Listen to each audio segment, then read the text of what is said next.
জোহরের নামাজ পড়ে একটু বসে আছি। এটাই আমি আপনাদের জন্য একটা ভিডিও তৈরি করছি।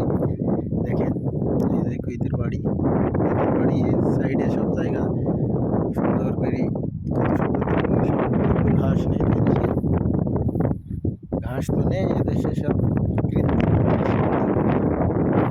সব লাগাইছে। দেখেন কত সুন্দর লাগছে,